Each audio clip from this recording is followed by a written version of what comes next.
Hello, I'm Brad Schumacher with Kap7 International. I'm here with Wolf Wigo, my co-founder, and we are going to talk a little bit today about our Kap7 water polo ball and what we did to really improve the ball on a whole. Well, some of the main things were we made the ball just a little bit smaller, just to give more people with smaller hands or a weaker grip availability to really grab a hold of that ball and be able to do more things, make it a little more exciting that they can fake harder and do a lot more dynamic movements in the game. Next thing is we made the grip channels wider so that anytime you're grabbing the ball, you can feel that you're really gripping that ball.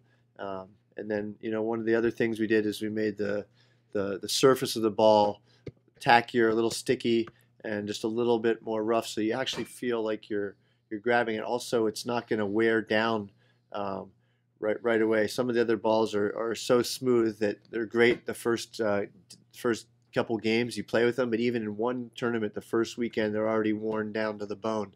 Yeah, one thing to remember when you're inflating the ball, and probably the number one mistake we see, is this isn't meant to feel like a rock. It affects how long the ball will last if you overinflate the ball.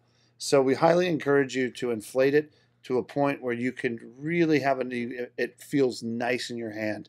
If the ball is so hard that you drop it and it bounces above your shoulder, it's too hard. Let some of the air out.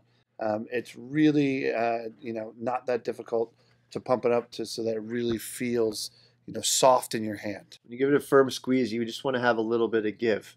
When the ball's rock hard, a couple things happen. You can jam your finger a lot easier. The goalies hate it anytime a shot gets thrown at them, and we all know goalies don't like that. The other aspect here is a water polo ball has 18 panels, and per NFHS and NCAA rules, a ball to be played in those competitions needs to have 10 panels of yellow. But you'll also see with us, we have balls that are black, red, green, any color of the rainbow. You see it, and we change the color of the lines. A lot of that is based around ideas we get from people in the sport of water polo. And we have another ball coming in here.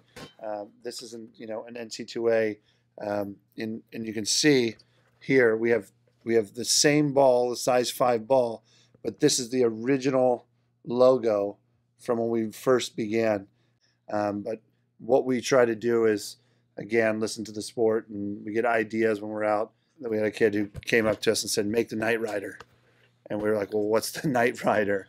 And he said, "It's it's a black ball, with blue lines." And so we made it, and it's been a huge success. Everybody loves it. Sells out every time we get it. Not all the goalies like the black ball, but especially at night, they really hate it. But it sure is fun. Makes it easier to throw it over the goalie's head. Yep. All right, Kap7 water polo ball.